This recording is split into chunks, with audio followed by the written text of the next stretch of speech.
Welcome to Faith Stories with Dawn DeMarco Buck. In the same way, let your light shine before others so that they will see your good works and give glory to your Father in heaven. Matthew 5:16. Well, hello and welcome to Faith Stories. I'm Dawn DeMarco Buck. What is Faith Stories? Faith Stories are Christians from all walks of life who share their stories of faith, hope, and love.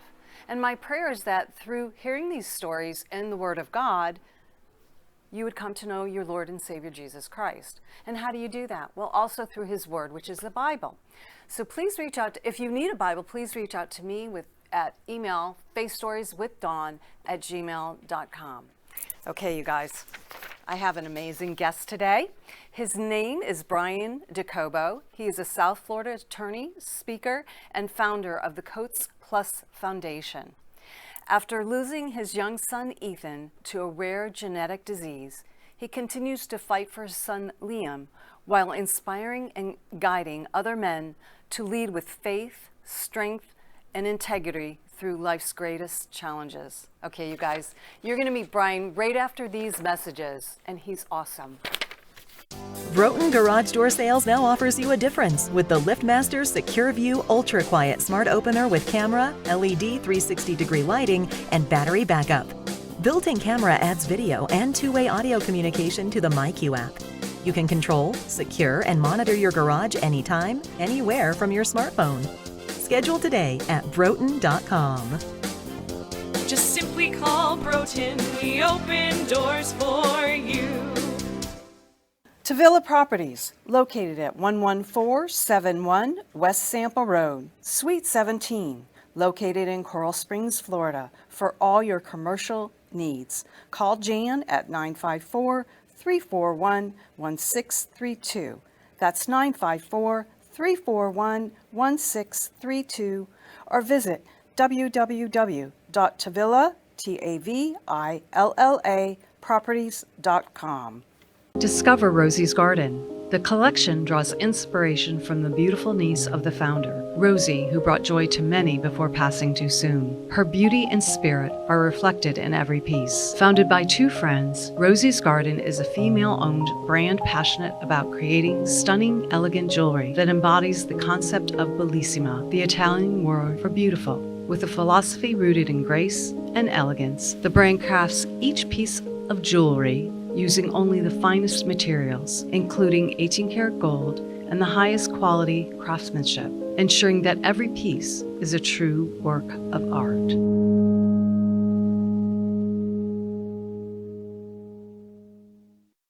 Welcome back to Faith Stories. If you have any prayer requests, please email me at faithstorieswithdawn@gmail.com. That's faithstorieswithdawn@gmail.com. And welcome back. Okay, so I have to tell you, you guys, this is hysterical how God works. I love how He works. So Bryan had a podcast here, and it's called, tell me the name again. Gentleman's Tribe. Gentleman's Yes. Tribe. Yes. And we never had the opportunity to chat. So a couple weeks ago, we actually were able to talk some more. And I found, of course, my first question before I invite anyone on the show is, are you a Christian? And he mentioned that I was agnostic, but now I am walking with the Lord. And I love those kind of people because they have such impactful stories. And he's not going to disappoint, but I will say, I want you to grab a box of tissues. I've got mine down there, so I may reach over when the camera's only on Bryan because I don't want to be bending over. So Bryan, thank you for coming on the show.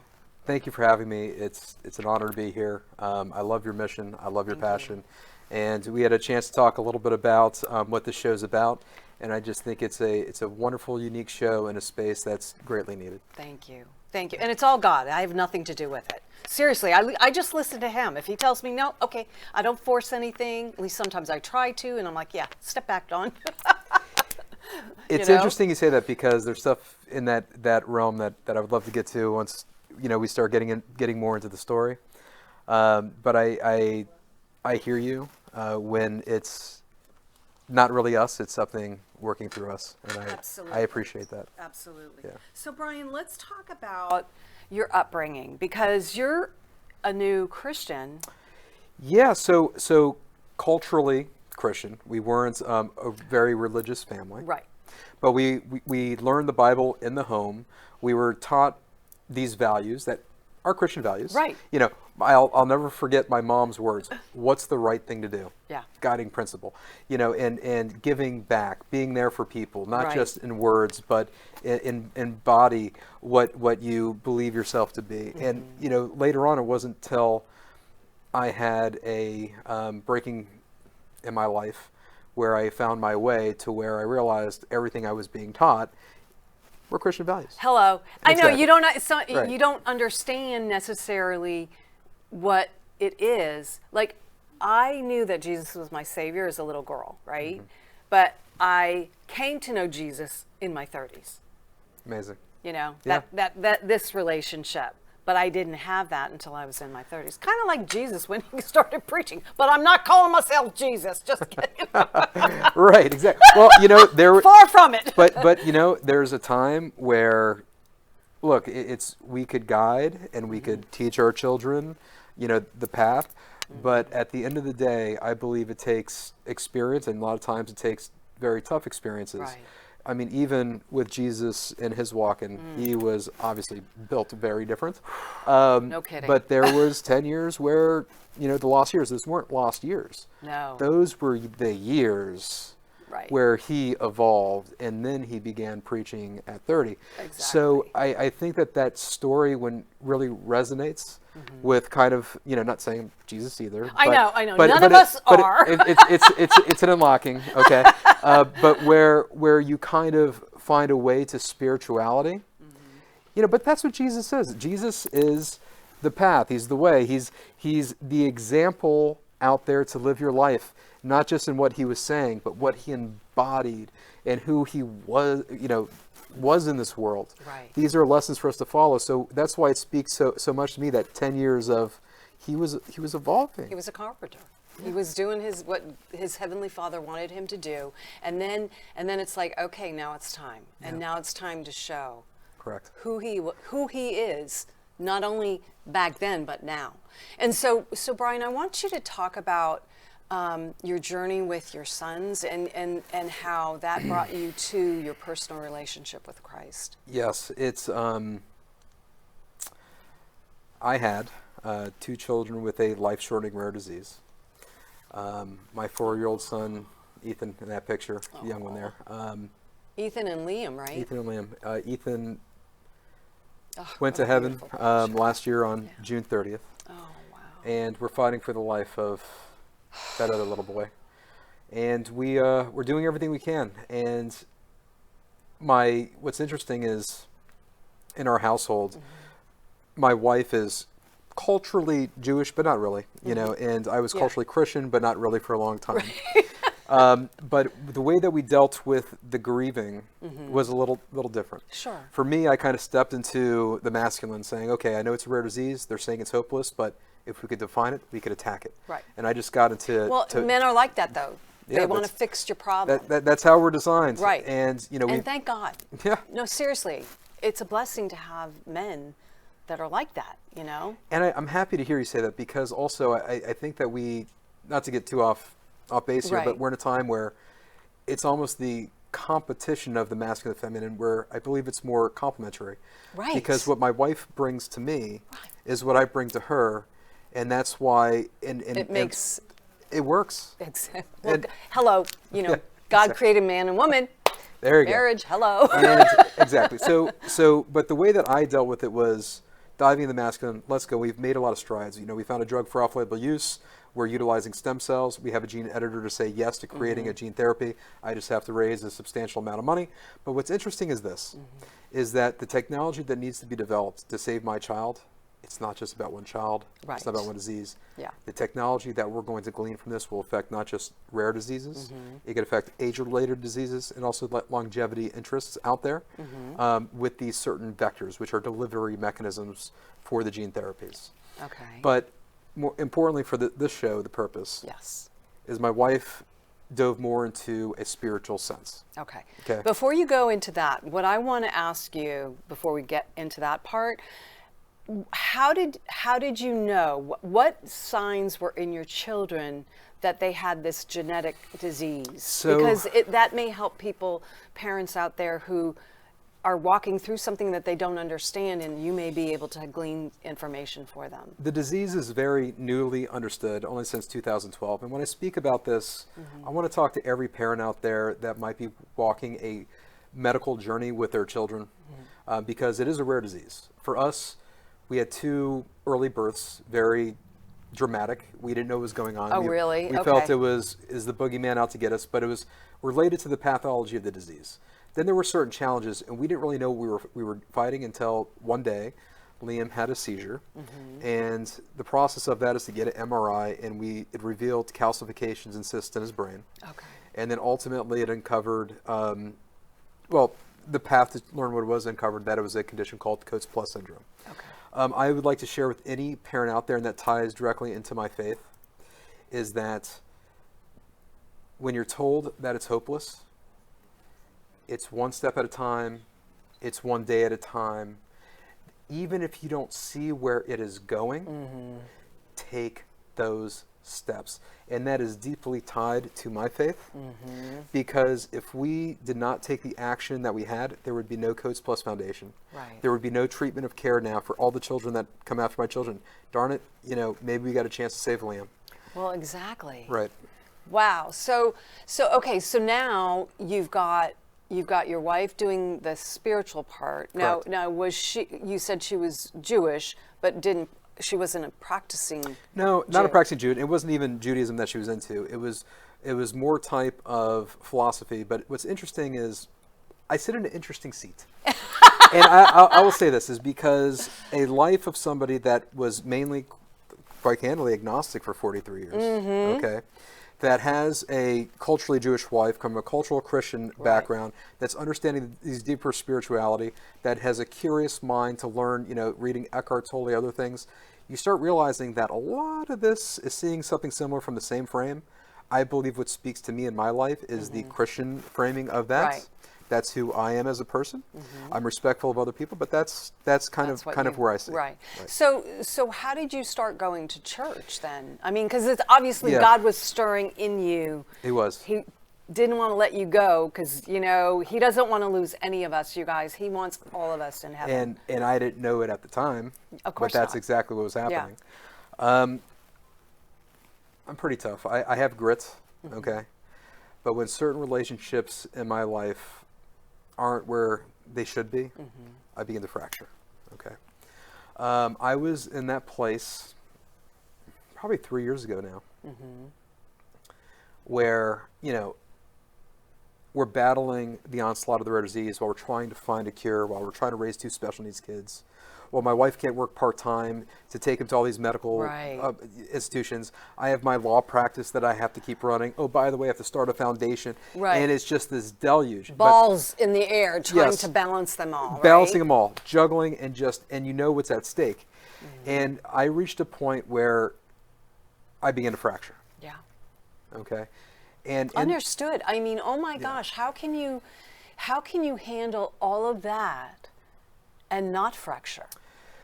Oh, and it's funny because everything we speak to, I would think of other sermons that I've attended, since my path to church, and that actually speaks directly to one of the early sermons I went to. But in this space, there's 2 things that I did. One was starting a men's group and being vulnerable in those spaces. Women might have not generality, but most women have a better way of opening up and connecting. Oh yes, we as women love to talk and listen. Men struggle with that. Yes, and, I know. And I think that that I needed that space to unload and unleash, and that's why I'm very passionate about the men's group that we have. Yeah. But the other thing I did was I started going to church. And the way I found the path was I have a chiropractor. Okay. And one of these guys that's just put together, he's like the 13th best CrossFitter in the world. Beautiful family, has another chiropractic office. I know he has a deep sense of faith, always giving back. And I'm like, it's like, I want to be him. But anyhow. No, you don't want. No, I know. You. I'm joking. I know. But I'm saying, and I just asked him, I said, Justin, I need something, man. Right. Help me out here. Yeah.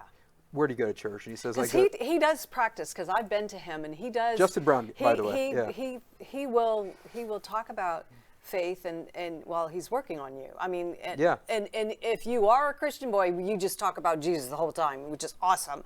You know, I mean, seriously. And what was disguised as conversation, I believe, was a whisper from God. And ultimately, I found he says I go to Coastal, so I said, okay, I'm gonna check it out. Right, I surrender. I surrender. Yeah. And I remember going to the very first first time to church. Of course, I'm, just discreet. Went by myself, and remember, I'm somebody that wants to find a cure to my kids. I want to hear they're going to be okay. Of course. And I'm fighting like heck. And the very first sermon was about you have to ask God for answers. And sometimes the answer is no. And I'm actually getting emotionally just talk about it, because to say that I was just trying to keep it in at the time is just understated. And I just, in my head, I'm I just need to get to my car. I'm going to lose it. Right. I need to get out of here. The sermon concluded, and as I'm walking out, of course, someone says, "Hey, Brian, aren't you Danielle's husband?" I'm like, oh. I just wanted to escape, but God wasn't letting you escape. Somebody else "Hey, Brian, is that you? I thought you were agnostic." I was like, oh, God. And then Justin shows up, and then a clown car comes out, and a bunch of clowns hop out. And I'm just kidding about that. But it was just I just want to get in my car, and I'm not even going to lie. I for the first time, because maybe I mask the grief in working very hard, and I get myself super busy to avoid it. But that was the first time I just lost it. You were vulnerable. And I was embarrassed because I'm in public and I'm just bawling. And then I felt the community around me, and I felt the love there, and that it was a safe space for me to let out this grief, because you can't carry it. No, you cannot. You have to lay it at his feet. And as much as you think that you could carry the grief, you can't. And the much you think you could do it on your own, there's something different when you tap into Jesus. Yeah. Okay. There was another sermon that made me think of when you're speaking earlier, and on stage, Shayla. I go to Coastal, TJ McCork, amazing pastor, and then Shayla, his wife, equally impressive, and she gave this one sermon, and she had a bunch of power tools on the stage, right, without the battery pack, right, and she was, and everything I was going through, I'm whacking, I'm doing all this stuff, and I'm just, I see where this is going, yes. And she said, hey, but you're doing all this whacking, you're getting stuff done, but you're not plugged into you're the not source. plugged in To Jesus. Let me tell you that completely spoke to me, and when I had this shift of faith, and the idea of surrender. The idea of God is guiding you. You're being pulled into a direction. Right. Just surrender to it. And you may not see it at the time, but you know it's the right way. That is faith for me. Yeah. So it's the idea of, I didn't know we were going to find the things along the way for Liam and Ethan, and our journey is far from done. Oh, but no. I know that this was the design that God gave to me that I must follow, because this is his design. And ultimately, when you feel like you're being pulled, you have to trust it, surrender to it, and go. And it's not Bryan Docobo that's taking these actions. Right. It's this design of something living through me to be pulled. Jesus, you're following in the steps of what Jesus wants you to do. And that's the thing. It's when you're literally on your knees, and you may not have been physically on your knees, but you were emotionally. You were broken. And that's when Jesus steps in, because he's someone who will go after that one sheep, where he won't let you go. He just wants you to invite him into your life. And when you went to your first service, it was a divine appointment. Jesus was talking specifically to you. That's why you had the impact that you had. And he wasn't going to let you leave until those people loved on you, because he wanted you to know how much he loves you. And he loves your family, and he's got you in the palm of his hands. And that's the Jesus that we know and love, you guys. The breaking and while the breaking tests your faith, if you understand it, reinforces it. Of course it does. And it's just, it's with me. I was without faith, and then through this breaking and getting an understanding of when they said you have to ask God for answers, and sometimes the answer is no. But it goes on because there's another purpose, and you may not see it in this moment. Well, exactly. I was telling you about my niece Rosie, and you know, she died when she was 13 and a half. Do I understand it? Absolutely not. Do I understand why children get diseases? I don't. I don't think as human beings we ever do. But there is reasons that God is omniscient, right? And he knows all from the beginning, middle to end. And we just have to trust that he knows what he's doing. We may not like the outcome, but he's got you, and he's going to do amazing things because of whose you are, right? Yeah. And it's yes, we all have our unique design. And within that design, things happen in our lives. And it's just, if there's one word I could just share with the audience, is just trust. That voice you hear, you know, there are guardrails on it, but that voice, you know, that state of consciousness, you know, I do a lot of reading, you know, and from different areas, but it's really giving me a better framework with my own faith. So for example, you know, are my thoughts my own, you know, are what I see out there that's, you know, that are my senses that are going back into my body and interpreting that, is that who I am? You know, or is, you know, my emotions even that come, and you're more observing it as a wave that come, is that who I am? Maybe it's not any of that. It's that silent watcher inside. And in that space, in silence, in prayer, and meditation, that's where you could connect and you could find your way. And that's a practice that I'm in the process of really trying to implement in my life. Is, you know, not that I am Bryan, but I am experiencing life as Bryan, and it's creating that meditative prayer-like state so I can walk the path I'm supposed to walk, because sometimes it's confusing. It's, you know, and I ask God all the time. I pray and I say, can you show me where I'm messing up? Am I screwing this up somehow? You know, am I kind of going this direction, but I'm supposed to go over here? It's kind of like, you know, but you know, I have these questions, and what's reinforced is, no, Bryan, this is the way. You're doing what you're supposed to be doing. But I'm like, okay, I hear you, but can we get a little more technical? But they won't make it that clear. He never makes it that clear. There are moments where he is very clear, right? And you're like, okay, got the message. Right. But I think that's to rely on him even more, to surrender each day to him. And that's what you have to do, surrender each day, because we get in the way. Our minds are always going, and to quiet your mind and to hear God's voice is not an easy thing, you know? It isn't. No, it's not. And it's just, but being, you know, the practice of learning how to listen, because it's funny, I reach a point in my life where then I look back on my life and I'm like, oh, that was God trying to tell me something. Oh, hello, yes. And I totally ignored it. And I was like, oh, this over here, and that gut feeling I had, you know, that was pushing this way, and I didn't listen, and something awful happens. Absolutely. You know, so it's funny how that works, where when you do reach that state and you look back on your life, you kind of realize all these clues were hiding in plain sight. And you feel foolish. But no, it's your time. You're called now. You know how to listen. There you go. And once you know how to listen, then you could start designing your life. You know, in so true. In his direction. Clues. It's funny that you say clues, because my friend Melissa, who I introduced you to a couple weeks ago. But no, she has a book called Clues. So you guys need to go out and get it.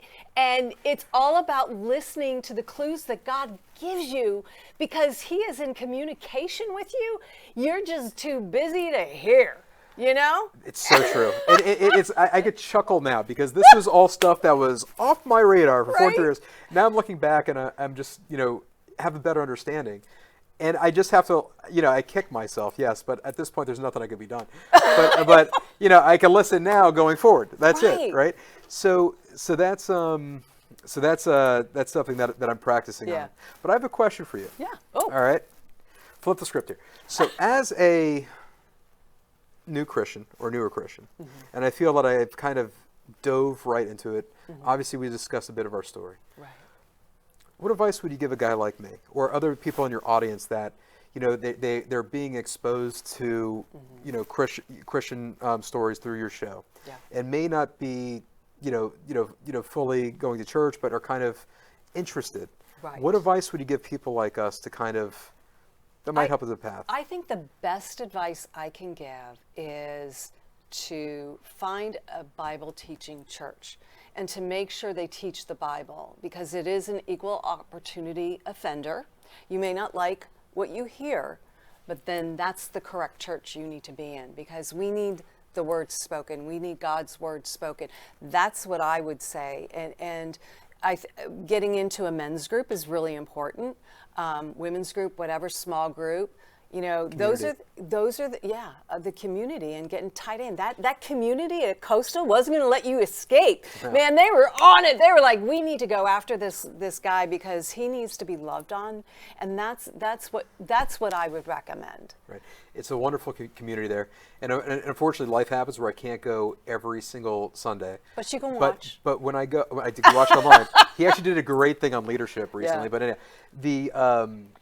but when I don't go, I'm off. Like I feel it in my soul, and Absolutely. And it's funny, but not funny, but just by design. Every time I go, I feel the sermon is tailor-made to For you. exactly what I'm going through. He's speaking at that to you. moment. You just have to go and listen. Right. So right, exactly. Okay, so hold on. Oh, sorry. Yes. We're going to go for a quick break, and we'll be right back. There we go.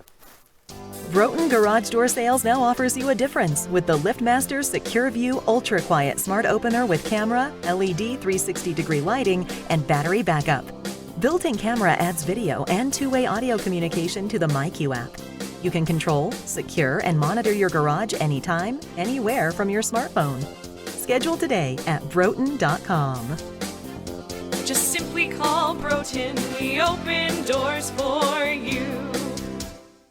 Tavilla Properties, located at 11471 West Sample Road, Suite 17, located in Coral Springs, Florida, for all your commercial needs. Call Jan at 954-341-1632.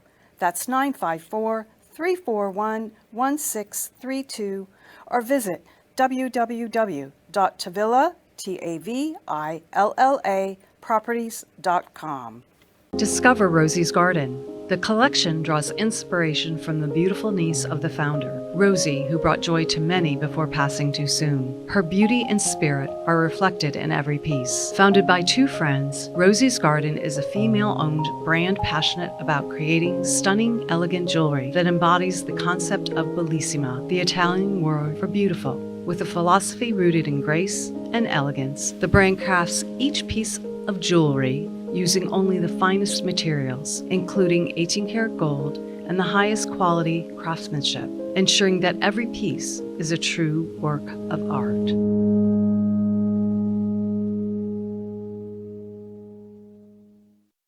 Welcome back to Faith Stories. If you have any prayer requests, please email me at faithstorieswithdawn@gmail.com. That's faithstorieswithdawn@gmail.com. All right. Well, Bryan, we only have like a minute that I'm going to give you, because then I have to talk about Stacy's book and wrap it up for next week. So what would you want to share, to everybody? What's your last word? Well, I have two last words because I'm an attorney. I know, but you only have one. No, go. One is we do have a virtual 5K coming up for the Coats Plus Foundation. There You you could go to coatsplus.org to sign up for that. You could be anywhere in the world and sign up for that. It's for a great cause. It's part of my life mission. The second thing that, if I could leave your audience, is this. Mm-hmm. Grief is an invitation. Ooh, I like that. Grief is an invitation. Mm-hmm. And when you're at your lowest and you go to very dark places, one step at a time, one day at a time, find your faith. Ultimately, it is something living through you. It's not something happening to you. It's something happening for you. Amen. But you have to be able to listen and follow in His Word, and you will find your way. Oh, Bryan, that was awesome. Thank you so much. Thank you for having me. He's coming back. Okay. I'll be back. This is an honor. He'll be back. Okay, you guys, listen. I'm going to tell you about Stacy's book, which I talk about every week. She was a dear friend of mine who lost her battle with cancer back in September of 2024. She wrote this amazing book you need to get on Amazon, Barnes & Noble, and it's about a young girl who ran away from home, had gotten into a huge fight, and she got caught up in sex trafficking. Unbelievable book. You can get it. Go out and get it. All right, next week, my guest is Lael, and I don't remember her, Baham, who's going to come next week, and she goes to my church, and she's an amazing singer. So join us next Wednesday at 3 o'clock, and have a blessed week, you guys. Ciao. Thank you for watching Faith Stories, where you will hear stories of hope, faith, and love. Please join us next week, and remember, God meets you where you are, but doesn't leave you where you are.